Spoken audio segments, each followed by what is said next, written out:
Hello नमस्कार मित्रों, HMS kitchen Gujarati channel में आप सौનું हार्दिक स्वागत है। मित्रों, गोलकेरीना અથાણાને एकदम परफेक्ट बनावा माटे तेमां वस्तुनी पसंदगी साथे ज तेने अपातो समय अने जो वस्तुनुं परफेक्ट मेजरमेंट फॉलो करवामां आवे तो मित्रों गोलकेरीनुं અથાણું आखा वर्ष माटे एकदम सरस अने ए स्वादनुं रहे छे। तो आज मित्रों तमारी साथे गोलकेरीना અથાણાनी एकदम परफेक्ट रेसिपी शेर करीशुं। मित्रों आज आपणे आ गोलकेरीनुं અથાણું एकदम नवी रीते बनावीशुं, जेनाथी तमे जो पहली वार पण અથાણું बनावता हशो तो पण तमारुं અથાણું आखा वर्ष माटे आ रीतनुं एकदम रसादार अने तेनो कलर पण आखा वर्ष माटे एकदम सरस लाल चटक रहेशे। तो चालो दरेक गुजरातीओनुं ऑल टाइम फेवरेट परफेक्ट माप साथे अने बधी टीप्स साथे ट्रेडिशनल गुजराती स्टाइलथी गोलकेरीनुं અથાણું बनाववानुं शरू करीए।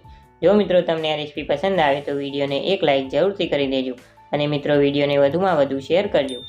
तो चालो रेसिपीनी शरूआत करिए। मित्रों चैनल पर नवा हो तो आवी ज बीजी नवी नवी रेसिपी जोवा माटे चैनलने सब्सक्राइब करो अने बाजुमां आवेलुं बेल आइकन प्रेस करी ऑल नोटिफिकेशन प्रेस करो, जेथी अमारी चैनल पर मुकाती नवी नवी रेसिपीनुं नोटिफिकेशन तमने समयसर मळतुं रहे। तो हवे सौथी पहेला दरेक गुजरातीओनुं ऑल टाइम फेवरेट परफेक्ट माप साथे गोलकेरीनुं અથાણું बनाववा माटे अहींया आपणे 1 नंग अने वजનમાં 500 ग्राम जेटली राजापुरी केरी लीधी छे। तो अहींया तमारे અથાણું बनाववा माटे आ रीतनी एकदम काची, कड़क, दळवाળી अने एकदम फ्रेश होय एवी केरीनी पसंदगी करवानी छे। अने आ सिवाय तमे અથાણું बनाववा माटे देशी काची केरी, केसर काची केरी के पछी वनराज केरीनो उपयोग करी शको छो। पण जो मित्रों तमे आखा वर्ष माटे અથાણું बनावता होय तो तमारे खास राजापुरी केरीनो ज उपयोग करवो। तो हवे छरीनी मददथी आपणे केरीना उपરના ડીટીયાના भागने काढी लईए अने पछी छरीनी मददथी આપણે તેની છાલ કાઢી લઈએ। મિત્રો રાજાપુરી કેરી સ્વાદમાં થોડી વધારે ખાટી હોય છે, જેના કારણે આપણું આ અથાણું એકદમ સરસ બનશે અને તે આખા વર્ષ માટે બિલકુલ ખરાબ નહીં થાય। તો અહીંયા આપણે આ કેરીની છાલ કાઢી લીધી છે। તો હવે આ રીતે છરીની મદદથી આપણે પહેલા આ રીતે મિત્રો કેરીના મોટા ટુકડા કરી લઈએ અને ગોટલાના ભાગને અલગ કરી લઈએ। તો હવે મિત્રો છરીની મદદથી આપણે આ કેરીના જે મોટા ટુકડા કર્યા છે તેની આ રીતના મિત્રો આપણે સ્લાઇસ કરી લઈએ અને કેરીની આ રીતની સ્લાઇસ થઈ જાય પછી તેમાંથી આ રીતના આપણે મીડિયમ સાઇઝના ટુકડા કરી લેવાના છે।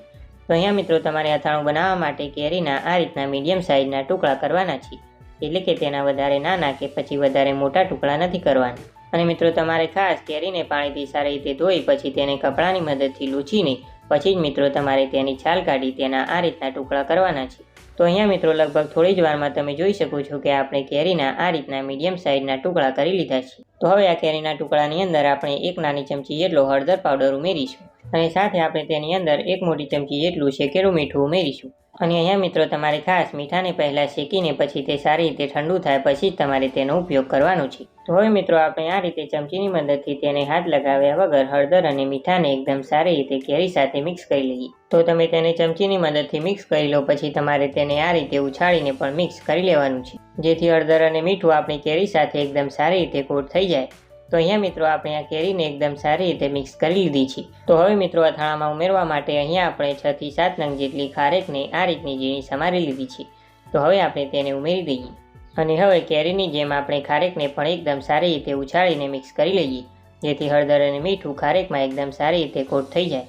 તો લગભગ થોડી જ વારમાં આપણી ખારેકમાં હળદર અને મીઠું સારી રીતે કોટ થઈ ગયું છે। તો હવે આપણે તેની ઉપર ઢાંકણ ઢાંકી દઈએ અને હવે આ કેરીને આપણે લગભગ 7 થી 8 કલાક અથવા તો પછી આખી રાત માટે રહેવા દઈએ, જેથી આપણી કેરી એકદમ સારી રીતે અથાઈ જાય। તો અહીંયા આપણે આ કેરીને લગભગ આખી રાત માટે રહેવા દીધી હતી। તો હવે આપણે તેનું ઢાંકણ ખોલીને જોઈ લઈએ તો તમે જોઈ શકો છો કે હળદરના કારણે આપણી કેરીનો કલર એકદમ સરસ પીળો થઈ ગયો છે અને મીઠાના કારણે મિત્રો કેરીમાં રહેલું ખાટું પાણી પણ અલગ થઈ ગયું છે। અને હવે આપણે આ કેરીના પીસને પણ ચેક કરી લઈએ તો તમે જોઈ શકો છો કે આપણે તેને આ રીતે હાથની મદદથી થોડું દબાવીએ તો આપણો કેરીનો પીસ એકદમ સારી રીતે પ્રેસ થાય છે, મતલબ કે આપણી આ કેરી સોફ્ટ થઈને અથાઈ ગઈ છે। તો હવે મિત્રો આપણી આ કેરીમાં રહેલું ખાટું પાણી આપણે અલગ કરવાનું છે। તો તેના માટે આપણે અહીંયા નીચે એક વાસણ રાખી દઈએ અને પછી તેની ઉપર આપણે આ રીતનું કાણાવાળું વાસણ રાખી દેવાનું છે અને પછી મિત્રો આપણે તેમાં કેરીના ટુકડાને રાખી દઈએ, જેથી કેરીમાં રહેલું બધું જ ખાટું પાણી નીતરી જશે। અને હવે આપણે આ કેરીને આ રીતના મિત્રો આપણે છૂટી છૂટી કરી લઈએ અને હવે આપણે તેને આ જ રીતે લગભગ 4 થી 5 મિનિટ માટે રહેવા દઈએ, જેથી તેમાં થોડું ઘણું પણ પાણી હોય તો તે નીતરી જાય।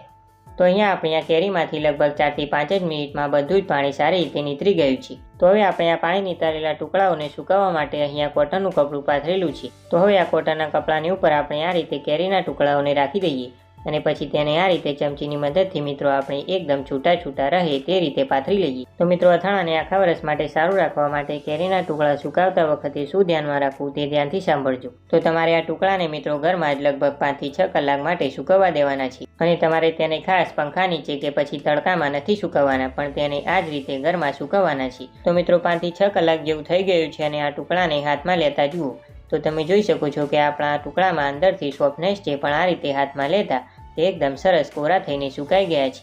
મીન્સ કે આપણી આ કેરી એકદમ સારી રીતે સુકાઈ ગઈ છે।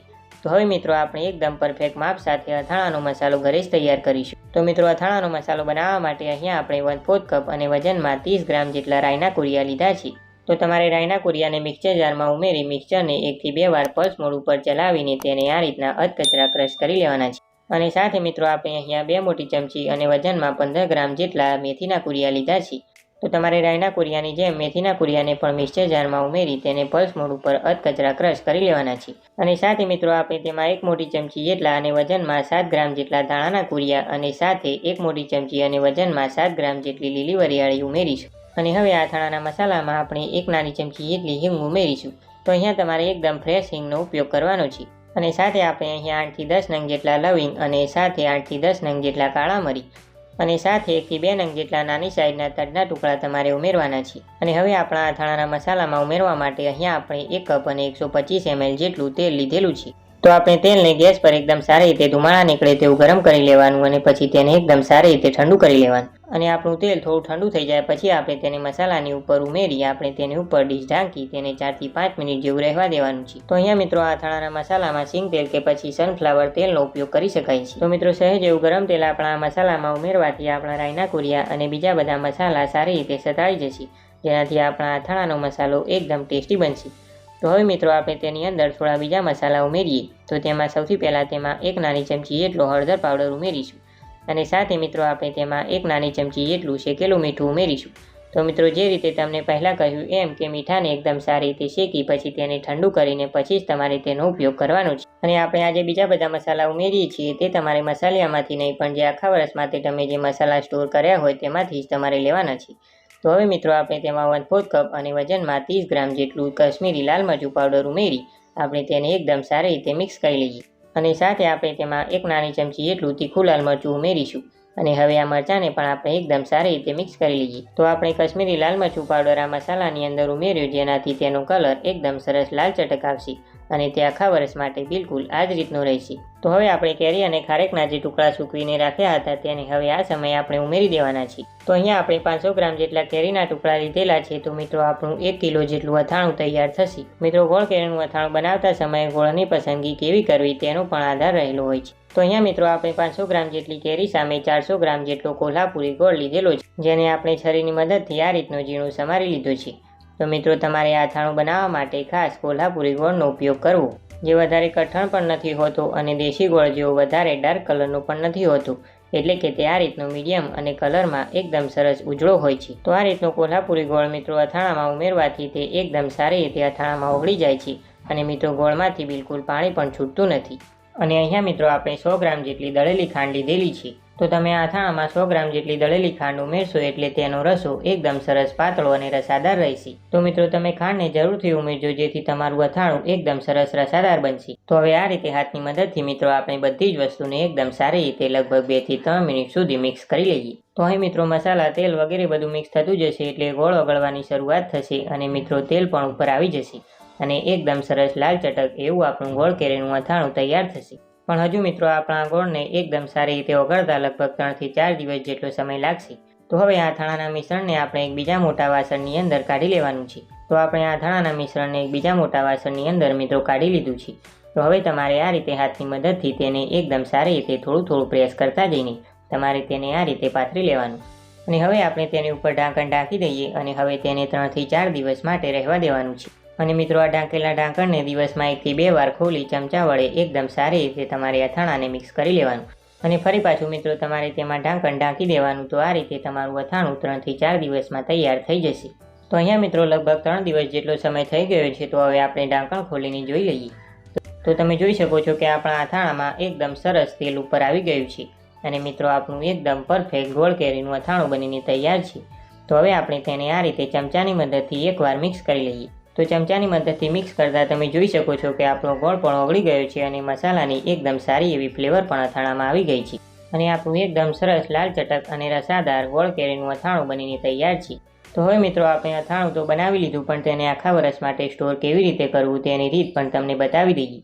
તો મિત્રો તમારે ખાસ અથાણાને આખા વર્ષ માટે સ્ટોર કરવા માટે કાચની એરટાઇટ બોટલનો ઉપયોગ કરવાનો રહેશે.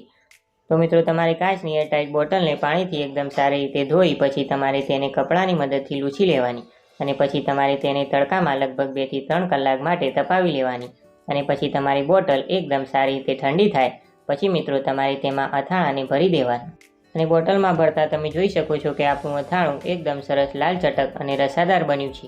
અને મિત્રો બીજી એક ટિપ્સ એ કે તમે અથાણું ભરતા સમયે જે બોટલની ઉપર અને અંદર થોડું ઘણું અથાણું ચોંટી જાય તો તમારે તેને આ રીતે હાથની મદદથી કે પછી કપડાની મદદથી બોટલની અંદર અને બહારની દિવાલને એકદમ સારી રીતે લૂછીને તમારે તેને સાફ કરી લેવાની છે. અને હવે તમારે તેની ઉપર એરટાઇટ ઢાંકણ ઢાંકી પછી અથાણાને મિત્રો તમે નોર્મલ રૂમ ટેમ્પરેચર પર જ આખું વર્ષ માટે સાચવી શકો છો અને તમારું અથાણું આખા વર્ષ માટે એ સ્વાદનું અને એ જ કલરનું મિત્રો જળવાઈ રહેશે. તો મિત્રો આજે તમારી સાથે ગોળ કેરીના અથાણાની એકદમ પરફેક્ટ રેસીપી બધી જ નાની નાની ટિપ્સ સાથે મિત્રો શેર કરી છે. તો મિત્રો તમે પણ એકવાર આ રીતે આ ગોળ કેરીના અથાણાની રેસીપી ઘરે ચોક્કસથી ટ્રાય કરજો. તમારું અથાણું એકદમ પરફેક્ટ બનશે. હું આશા રાખું છું કે મિત્રો તમને આજની મારી આ રેસીપી પસંદ આવી હશે. જો મિત્રો તમને આ રેસીપી પસંદ આવી હોય તો વિડીયોને એક લાઇક જરૂરથી કરી દેજો. સાથે મિત્રો વિડીયોને વધુમાં વધુ શેર કરજો અને ચેનલમાં નવા હો તો ચેનલને સબસ્ક્રાઈબ પણ જરૂરથી કરી દેજો. અને તમને આ અથાણાની રેસીપી કેવી લાગી તે અમને નીચે કમેન્ટ બોક્સમાં જરૂરથી જણાવજો. તો ફરી મળીશું એક નવી રેસીપી સાથે. ત્યાં સુધી આવજો.